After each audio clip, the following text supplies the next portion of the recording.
नमस्कार दोस्तों, मोहित स्टडी आई के सेंटर में आपका स्वागत है।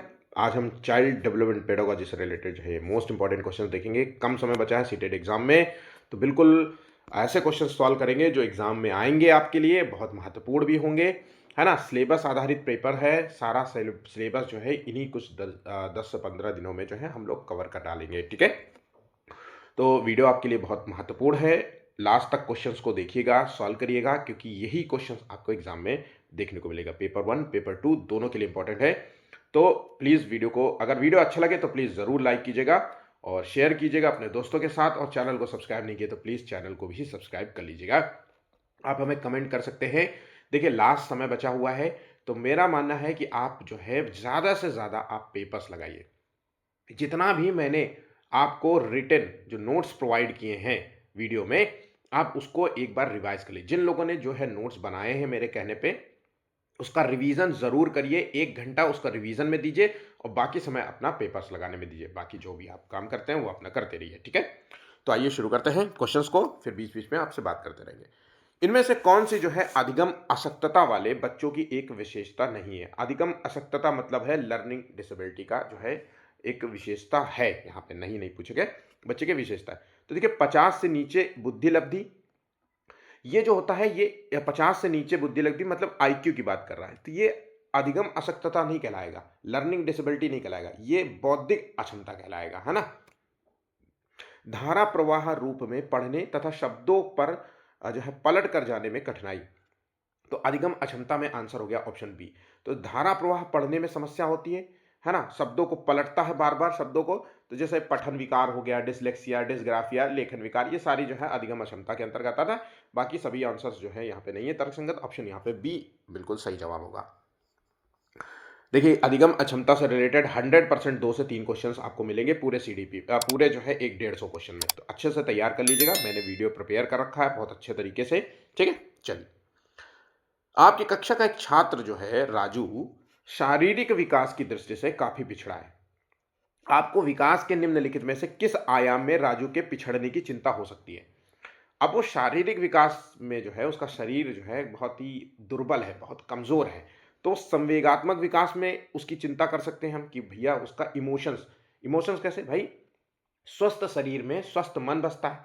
जब शरीर ही स्वस्थ नहीं है तो संवेग कैसे उसका जो है अच्छा हो सकता है। संवेग का मतलब होता है इमोशंस। अब इमोशंस में मतलब एकदम से चिड़चिड़ा हो सकता है, अरे भागा यहाँ से, है ना। उसके अंदर कोई प्रेम की भावना नहीं हो सकता, इस तरीके का होता है ना। तो जैसे रोड में जैसे दुर्बल बच्चे रहते हैं, है ना, आप जो बिल्कुल वैसे लोग होते हैं, उनमें जो है आप संवेग जो है बहुत कम देखने को मिलेगा।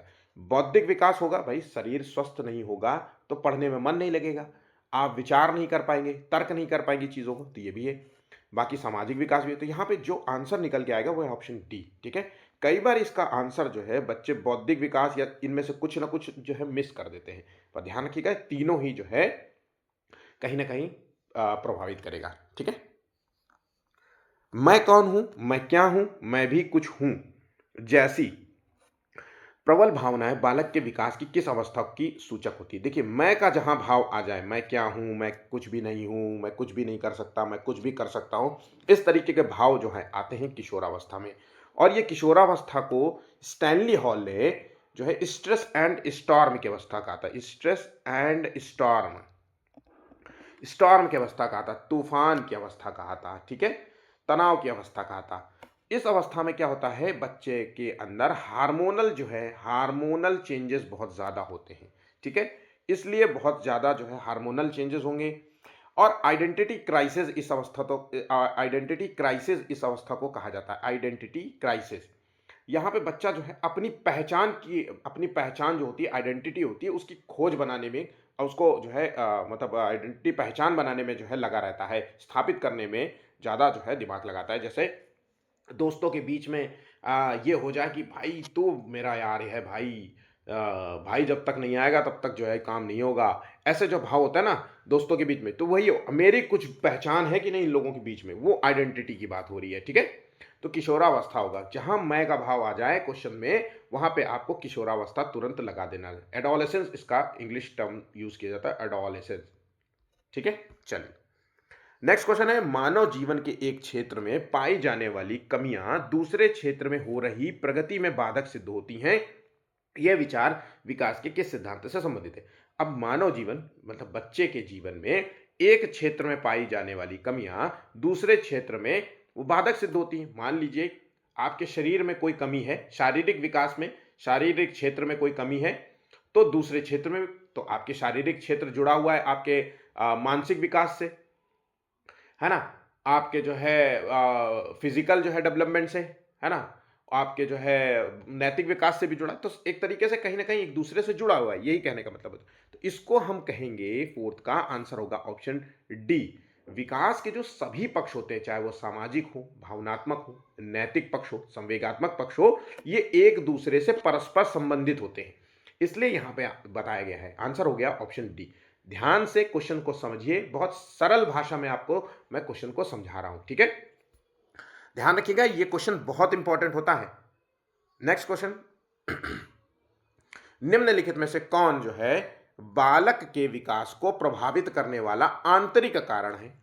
अब बालक, बच्चे के विकास को प्रभावित कर रहा है, वो आंतरिक कारण है। तो भैया आंतरिक अगर कारण है तो बुद्धि, ये आंतरिक कारण है भाई। बुद्धि, बौद्धिक विकास, बौद्धिक अक्षमता हो सकती है बच्चे के। अगर बच्चे का आईक्यू ही कमजोर है, आईक्यू ही कम है, तो कहीं ना कहीं बच्चे के विकास को प्रभावित करेगा।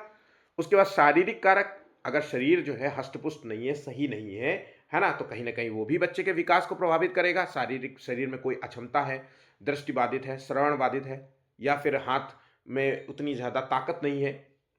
आनुवंशिकीय गुण भी, कोई माता पिता से जो मिलने वाले जो गुण होते हैं, अगर मान लीजिए माता पिता से कोई ऐसे उसको गुण, अवगुण मिल जाए जो उसके शरीर का जो है अवरोधक का तरीके से कार्य करेगा, मतलब शरीर को बढ़ने में मदद नहीं करेगा, है ना, शरीर को बढ़ने से रोकेगा, शारीरिक जो है अब दुर्बलता प्रदान करेगा, तो आनुवंशिकीय गुण हो सकता है। तो यहाँ पे तीनों ही आंसर सही होंगे, ठीक है? नेक्स्ट क्वेश्चन है, आनुवंशिकता और वातावरण परस्पर क्या है? तो देखिए आनुवंशिकता, देखिए एक बात याद रखिएगा, ये क्वेश्चन बहुत इंपॉर्टेंट है, डिफरेंट डिफरेंट तरीके से पूछा जाता है और मूल अर्थ एक ही निकलेगा। आनुवंशिकता और वातावरण, जहां दो शब्द आ जाए, इसको बिल्कुल समझ लेना, ये दोनों बहुत महत्वपूर्ण है। क्योंकि एक व्यक्ति के जो डेवलपमेंट होता है, ह्यूमन डेवलपमेंट होता है, उसमें इन्वायरमेंट और हेरिडिटी दोनों का परस्पर रोल होता है, दोनों का। दोनों के बिना एक बच्चे का डेवलपमेंट नहीं हो सकता। माता पिता से मिलने वाले एक अच्छे गुण होने चाहिए और अच्छा परवरिश होना चाहिए, आसपास का माहौल अच्छा होना चाहिए। चाहे माता पिता से कितना भी अच्छा गुण मिल जाए और उसकी परवरिश जो है चोरों के बीच में हो रही है, तो वो उसका डेवलपमेंट कहीं ना कहीं प्रभावित होगा। अगर अच्छे गुण मिल जाए और माता पिता से अच्छे इन्वायरमेंट अच्छा हो और माता पिता से जो है गुण अच्छे ना हो, शारीरिक दुर्बलता हो, शारीरिक कोई कमी हो, तो भी हम जो है कहीं ना कहीं डेवलपमेंट प्रभावित होगा। तो देखिए आनुवंशिकता और वातावरण एक दूसरे पर निर्भर करते हैं, एक दूसरे के पूरक हैं और एक दूसरे के सहयोगी है। तो आंसर यहां पे डी बिल्कुल सही जवाब होगा, ठीक है? वह प्रक्रिया जिसके द्वारा संज्ञानात्मक संरचना को संशोधित किया जाता है डॉट डॉट कहलाती है। अब देखिए, वो प्रक्रिया जिसके संज्ञानात्मक संरचना को संशोधित किया जाता है। अब संशोधन शब्द जहां लिखा हो, ध्यान रखिएगा, जहां पे संशोधन शब्द लिखा हो वहां पर आपको एकोमोडेशन आंसर लगा देना है, जिसे कहते हैं समायोजन, एकोमोडेशन। मतलब हम जो पुराना ज्ञान होता है, पुराना ज्ञान जिसे हम स्कीमा शब्द कहते हैं, स्कीमा शब्द भी कहते हैं, स्कीमा, जो भी आपके दिमाग में भरा हुआ है ना, उस पुराने ज्ञान को नए ज्ञान से परिवर्तित कर देना, नए ज्ञान से, है ना, यहां पे बात समझ गए, ज्ञान से परिवर्तित कर देना, परिवर्तन, ठीक है? तो जहां पे संशोधन, परिवर्तन, बदलाव, बदलना, है ना, इस तरीके के शब्द दिखा जाए, वहां पे समायोजन आंसर होगा, ठीक है? अब अगर यहां पे समावेश की बात करें, जहां पे इसको कहते हैं एसिमिलेशन, या फिर हम कह सकते हैं आत्मसातीकरण। यहां पे क्या होता है, संशोधन नहीं होगा, नया ज्ञान जो है पुराने ज्ञान के साथ जो है मिल जाता है, जोड़ दिया जाता है। जैसे अभी बच्चा ये जानता है कि सारे पक्षी उड़ सकते हैं, उदाहरण के तौर पे सारे पक्षी उड़ सकते हैं, तो आप, एक बच्चे ने देखा कि कौवा भी उड़ सकता है, फिर एक दिन उसने एक और पक्षी देखा, उसने पूछा पापा से कि ये पक्षी कौन सा है पापा, ये किस टाइप का बर्ड है, तो उसने कहा ये पैरट है। क्या पापा पैरट उड़ सकता है? बोले हाँ। फिर पापा ने इसे कहा हुर, तो वो उड़ गया। देखा तो उसने एक नया ज्ञान उसके अंदर जुड़ गया ना। तो अब कौवा और उसने देखा तोता भी उड़ सकते हैं। इस तरीके के ज्ञान को जोड़ना को हम एसिमिलेशन कहते हैं। अब एक उदाहरण देखा कि भाई सारे पक्षी तो उड़ सकते हैं, लेकिन एक दिन कहा पापा ने कि शुतुरमुर्ग बेटा पक्षी है लेकिन वो उड़ नहीं सकता, है ना। तो अब उसने क्या किया कि उसी ज्ञान की संरचना में थोड़ा सा संशोधन कर लिया कि कुछ ऐसे भी पक्षी हैं जो उड़ नहीं सकते। बात यहां पे समझ गए? तो उसी को कहते हैं समायोजन। संशोधन शब्द का संबंध है समायोजन से, और यहां पे कोई भी चेंजेस नहीं होगा। बात यहां पे समझ गए? दो शब्द है। अच्छा, ये शब्द जो है जनरेट किसने किया था, ये डिफाइन किसने किया था? तो ये जुड़ा हुआ है पियाजे से। जहां पे पियाजे का नाम आ जाए, जहां पे समायोजन समावेशन का नाम आ जाए, ठीक है, जहां पे ये संशोधन का नाम आ जाए, ये सब समझ लीजिएगा पियाजे से जुड़ा हुआ है और इसी का मूल अर्थ निकलता है। ठीक, चलिए।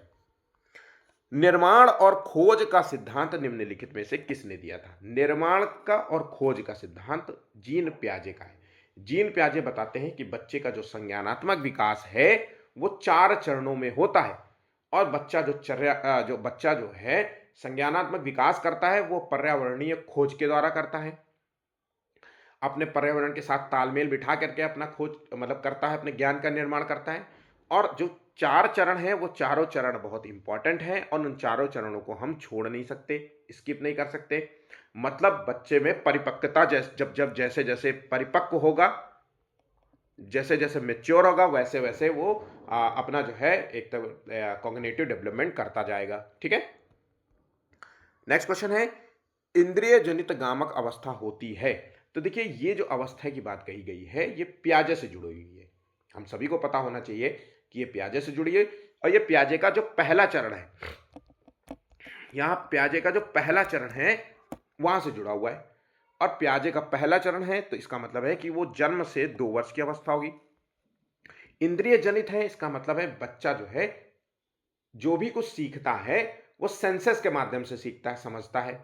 भूख लगेगी, प्यास लगेगी, दूध है कि पानी है ना, डर है, मार का भाव है, हप कर दिया तो रोने लगा, ही कर दिया तो हंसने लगा, इस तरीके सारा जो है भाव वो इन चीजों को समझ नहीं रहा है, बस सेंस प्रयोग कर रहा है ना। तो यहां पे ध्यान रखिएगा, ऑप्शन यहां पे सी होगा। मैं एक बार फिर से कह देता हूं कि पियाजे अच्छे तरीके से याद कर लेना। 4 क्वेश्चन आपको 101% देखने को मिलेंगे पेपर 1 और 4 क्वेश्चन पेपर 2 में। इन दोनों पेपर में आपको 4-4 क्वेश्चन, 3-3 क्वेश्चन, 5-5 क्वेश्चन तक देखने को मिल जाते हैं। इसलिए इन क्वेश्चन को तो एक भी गलत मत करना, अच्छे से प्रिपेयर कर लो। चारों के चारों जो है चरणों को अच्छे से तैयार कर लो। मैंने वीडियो अपलोड कर रखा है, आप चाहें तो उसको भी देख सकते हैं, लिंक आपको डिस्क्रिप्शन में मिल जाएगा।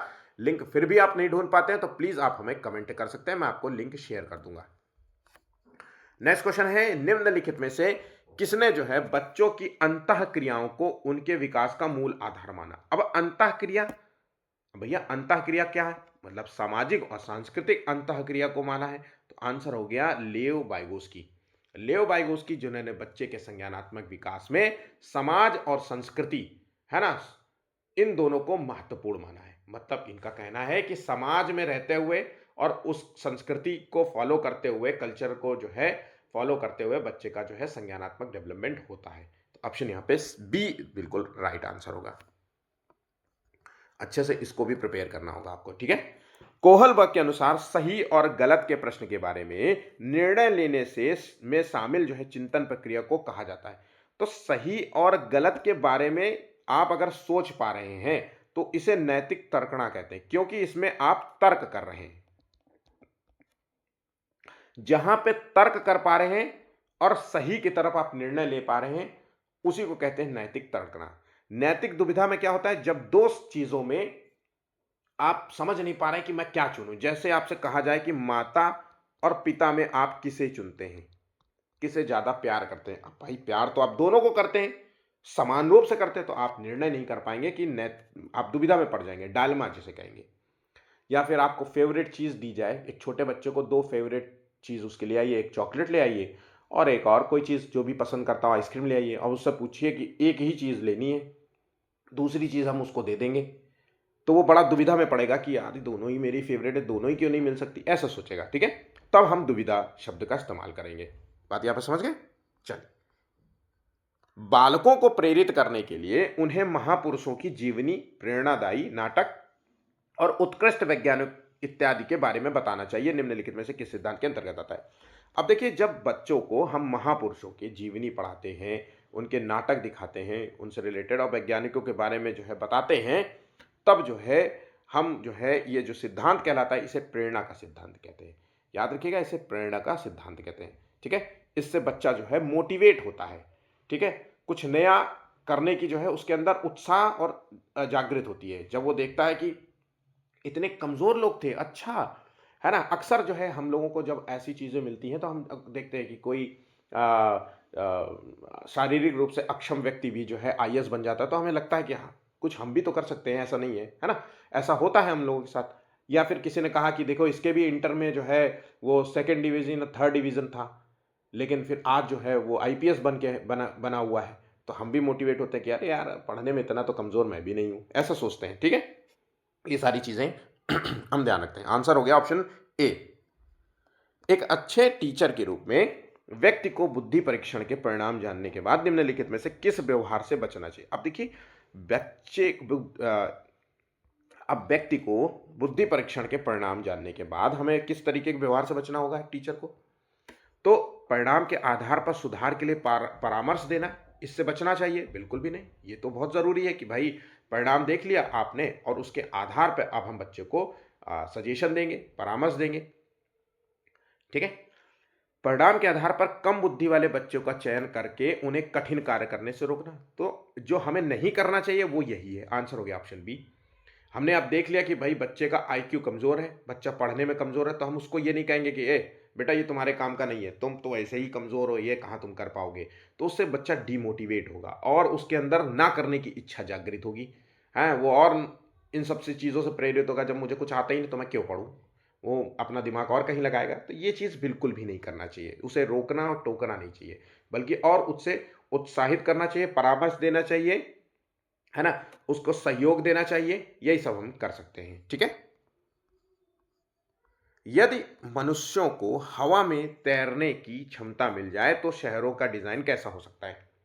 इस प्रकार के प्रश्न अगर आप बच्चे से पूछते हैं तो ये क्या, किस तरीके के चिंतन की मतलब आंसर है? ठीक है, तो इस प्रकार के प्रश्नों के उत्तर के लिए डॉट डॉट डॉट की आवश्यकता पड़ती है।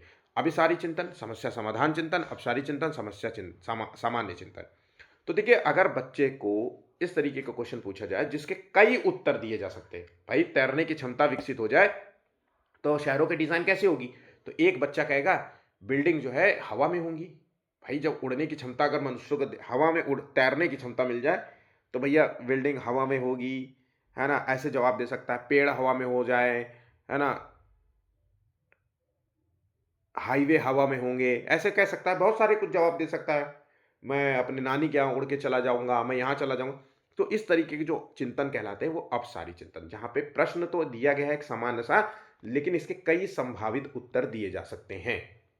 इस तरीके के प्रश्न जो है बच्चे के सोच को बढ़ाता है, उसके आईक्यू को जो है बढ़ाता है। ठीक है,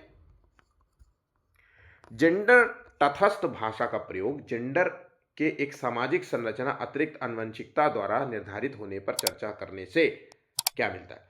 तो देखिए, यहाँ पे सामाजिक संरचना की बात करें तो जेंडर रूढ़िवादिता को चुनौती मिलेगी। तो 15 का आंसर हो गया ऑप्शन ए। देखिए, जेंडर जो है वो एक सामाजिक संरचना है ना? ये जो है सामाजिक संरचना है, समाज के द्वारा निर्धारित की जा रही है, तो ये रूढ़िवादिता को हमें चुनौती मिलेगी। आंसर हो गया ऑप्शन ए। चोम्स्की के अनुसार भाषा अधिगम किस प्रकार किस अधिक भाषा अधिगम जो है किस पर आधारित होता है? तो देखिए, चोम्स्की ने माना है कि बच्चे में भाषा अधिगम की क्षमता जन्मजात होती है, मतलब जैविक क्षमता होती है। आंसर हो गया ऑप्शन सी। कुछ नहीं, बच्चा जो है अपने साथ एक लैंग्वेज एक्विजिशन डिवाइस के साथ पैदा होता है, उन्होंने ऐसा कहा। और ये डिवाइस जो है बच्चों को भाषा सीखने में मदद करता है। तो ये बायोलॉजिकल एबिलिटीज के साथ ही पैदा होता है, ये बात याद रखिएगा। आंसर हो गया ऑप्शन सी। कक्षा में शिक्षार्थियों से कहा गया कि वे अपने समाज के लिए क्या कर सकते हैं। इसे दर्शाने के लिए एक नोटबुक में अपने कार्य की विविध शिल्प कृतियों को संयोजित करें। किस प्रकार की गतिविधि है? अब कक्षा में कहा गया कि बच्चे अपने समाज के लिए क्या क्या कर सकते हैं, इस तरीके के लिए आप जो है एक जो है नोटबुक में अपने कार्य या विषय इस तरीके की जो है धारणा को आप लिख सकते हैं, तो उसको क्या कहेंगे? तो इसको हम पोर्टफोलियो आकलन कहेंगे। पोर्टफोलियो आकलन में क्या होता है कि एक रिपोर्ट कार्ड तैयार किया जाता है, एक नोटबुक जैसे अपने कार्य की विविध शिल्प। तो यहाँ पे क्या होता है, समाज के बारे में बहुत सारी चीजें बातें लिखी जाएंगी, नोट की जाएंगी, है ना। तो यहाँ पे पोर्टफोलियो, एक बात याद रखिएगा, जब भी ऐसा कोई क्वेश्चन आए, पोर्टफोलियो शब्द आए तो 100% आपको आंसर टिक यही करना है, ठीक है, अगर क्वेश्चन ना समझ में आए तो। ठीक, पाठ्य चर्चा का उद्देश्य होना चाहिए। क्या उद्देश्य होना चाहिए? यह केवल भारतीय समाज की विशेषता पर आधारित हो, यह केवल भारतीय संस्कृति पर आधारित हो, या फिर यह भारतीय समाज और संस्कृति दोनों पर आधारित हो। आंसर हो गया ऑप्शन सी। बहुत ही सिंपल क्वेश्चन था, ठीक है। समावेशी शिक्षा के पीछे मूल आधार क्या है? तो समावेशी शिक्षा के पीछे मूल आधार यह है कि, आंसर देखिए क्या होगा, तो समाज में विविधता है और विद्यालयों को इस विविधता के प्रति संवेदनशील होने के लिए समावेशी होने की आवश्यकता है। आंसर हो गया ऑप्शन ए, बिल्कुल सही होगा, बाकी इसके आंसर जो है गलत होंगे। पर्याप्त समर्थन प्रदान करने के बावजूद एक कक्षा में एक विद्यार्थी गणितीय क्रियाओं को समझने में, देखिए यहां पे समझिएगा, गणितीय क्रियाओं को समझने में निरंतर चुनौती महसूस कर रहा है, तो उसकी क्या वजह हो सकती है? उसकी वजह हो सकती है अधिगम अक्षमता, और वो अधिगम अक्षमता कहलाएगी डिसकैलकुलिया। कैलकुलस तो आपने पढ़ा ही होगा, मैथ्स, तो इससे आप आंसर लगा सकते हैं। डिसग्राफिया जो होता है ये एक लेखन विकार है। देखिए ग्राफिया, ग्राफ होता है ना, ग्राफ जिसमें आप कुछ लिखते हैं, ग्राफ पेपर ऐसे समझ लीजिए, है ना, या पैराग्राफ चेंज करते हो आप लेखन, तो ये लेखन विकार है। यहाँ पे बच्चा शब्दों को सही से साफ सुथरा नहीं लिखता, बहुत ऊट पटांग लिखेगा, लाइन एक क्रम में नहीं लिखेगा, बी को पी लिख सकता है, पी को बी लिख सकता है, के को जो है कुछ भी लिख देगा, ऐसे होता है, ठीक है।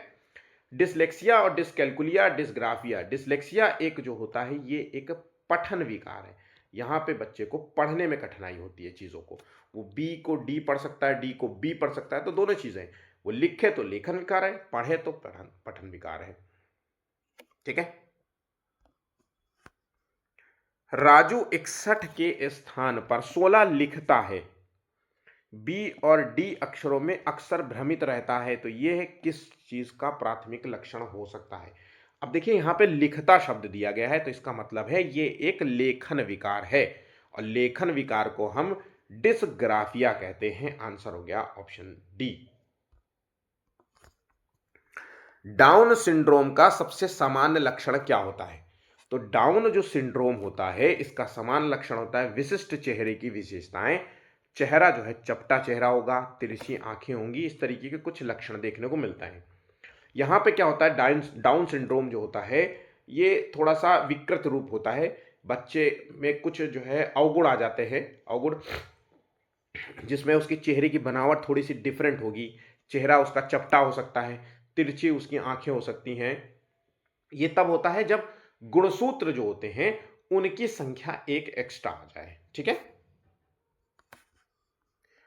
राष्ट्रीय दृष्टि बाधितार्थ संस्थान स्थित है, तो ये किसमें स्थित है? 23 का, तो इसका सही आंसर है ये है देहरादून, ऑप्शन यहाँ पे सी इसका सही जवाब होगा। बाल अपराध वर्तमान समय की प्रमुख समस्या बनी हुई है, आजकल दिन प्रतिदिन बाल आपराधिक घटनाएं जो है बढ़ती जा रही हैं, इसके पीछे कौन से कारक जिम्मेदार हो सकते हैं? तो देखिए इसके पीछे जो कारक जिम्मेदार हैं वो पारिवारिक कारक भी है ना, सामाजिक कारक भी है, मनोवैज्ञानिक कारक भी है, उसके समाज और सामाजिक कारक भी है। तो यहाँ पे ए बी सी डी तीनों ही आंसर है, हालांकि डी एक जैसा लग रहा है ना, तो आंसर हो गया ऑप्शन डी इसका सही जवाब होगा, ठीक है। कथन और कारण दिया गया है, एक बालक जो कि मानसिक, शारीरिक और सामाजिक और संवेगात्मक आदि विशेषताओं में औसत से विशिष्ट हो वह विशिष्ट बालक कहलाता है, ठीक है। विशिष्ट बालक का मतलब होता है जो औसत से अधिक हो, जिसका आईक्यू जो है 90 से 110 से ऊपर हो औसतन, वो उसका आईक्यू 120 के अप्रॉक्स होता है, 120 प्लस मान लीजिए, विशिष्ट बालक होगा, ठीक है। प्रतिभाशाली, सृजनात्मक, पिछड़े और समस्यात्मक की दृष्टि से पिछड़े बालक विशिष्ट बालक का उदाहरण है। तो यहाँ पे पिछड़े बालक विशिष्ट बालक का उदाहरण नहीं होंगे, तो ये तो कथन यहाँ पे गलत हो जाएगा कारण। तो इसलिए हम कह सकते हैं कि यहाँ पे ए सही है लेकिन आर यहाँ पे गलत है। यहाँ पे एक सेकेंड मुझे समझना होगा। प्रतिभाशाली, सृजनात्मक, पिछड़े और समस्यात्मक की दृष्टि से पिछड़े बालक विशिष्ट बालक का उदाहरण है। ठीक है, चलिए अगला क्वेश्चन है, शिक्षार्थी तब तक नहीं सीख सकते जब तक सीखने के लिए वो मानसिक रूप से और भावनात्मक रूप से तैयार ना हो। तो बिल्कुल सही जवाब है, आंसर हो गया ऑप्शन ए। बच्चा तब तक नहीं सीख सकता जब तक वो मन से तैयार ना हो किसी कार्य को, और इमोशनली ना रेडी हो, उस पर उसका इंटरेस्ट ना हो सीखने में, है ना। तो ये जब तक चीज़ों से वो नहीं होगा तब तक बच्चा सीखने में असमर्थ ही रहेगा, उसका इंटरेस्ट ही नहीं रहेगा, वो इधर उधर ध्यान लगाता रहेगा। तो आंसर हो गया ऑप्शन ए। छात्रों के बीच संवाद को प्रोत्साहित करना और पाठ प्रदान करना किसका उदाहरण है। तो देखिए, बच्चों को प्रोत्साहन दे रहा है और पाठ प्रदान कर रहा है। पाठ का मतलब होता है टेम्परेरी हेल्प, तो इसे हम कहेंगे समीपस्थ विकास क्षेत्र, ZPD नाम देंगे। आंसर हो गया ऑप्शन सी। और ये जो जुड़ा हुआ है शब्द, ये वाइगोस्की से जुड़ा हुआ है, इसको डिफाइन किया था वाइगोस्की ने, है ना। अधिगम का मुख्य उद्देश्य क्या होता है। तो अधिगम का मुख्य जो उद्देश्य होता है वो आपके जो व्यवहार में परिवर्तन लाना होता है। भाई आप कुछ सीखते हो ना, तो आपके व्यवहार में ही तो चेंजेस आता है। आप पढ़ाई कर रहे हैं तो कुछ सीखते हैं, आप इमोशन सीख रहे हैं, आपको उठना बैठना सीख रहे हैं, है ना, कैसे जो है उठते बैठते हैं, किन लोगों के सामने क्या बोलना चाहिए, किस तरीके से रिप्रेजेंट करना चाहिए अपने, ये सब चीज़ें होती। गाड़ी सीख रहे हो तो आप गाड़ी चलाने के व्यवहार में परिवर्तन लाना होता है, यही सब चीज़ होता है। आंसर हो गया ऑप्शन ए। किसी कक्षा में जो है टीचर की भूमिका है, क्या है भाई। कक्षा में टीचर की भूमिका होती है समय सारणी को कठोरता से पालन करना, या सीखने की विश्वसनीय स्थितियां जुटाना और स्वतंत्र चिंतन की सुविधा देना, या फिर अपने ज्ञान से शिक्षार्थियों के परिपूर्ण करना और उन्हें परीक्षा के लिए तैयार करना। तो परीक्षा के लिए तैयार करना यहाँ पे आंसर हो गया ऑप्शन बी, है ना।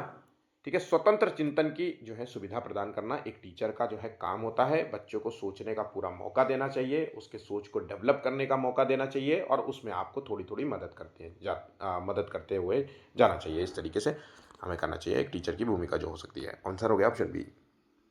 निम्नलिखित में से कौन सा जो है बाहरी अभिप्रेरणा का एक उदाहरण है। तो बाहरी अभिप्रेरणा का उदाहरण क्या हो सकता है भाई। दो तरीके की होती है, आंतरिक अभिप्रेरणा या बाहरी अभिप्रेरणा।